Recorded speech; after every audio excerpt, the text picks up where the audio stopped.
আজকে আমি নিয়ে চলে এসেছি এক কথায় প্রকাশ বা বাক্য সংকোচন। তা চলো এগুলো দেখা যাক।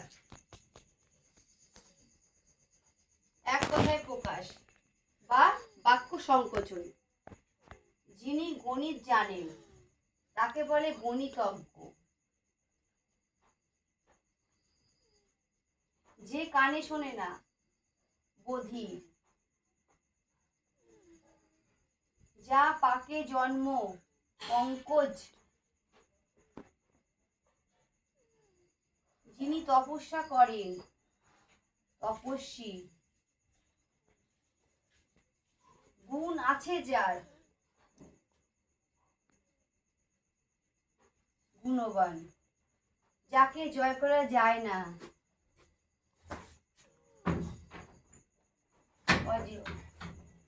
ভিডিওটি এখন এই ভিডিও পরে ভিডিওটি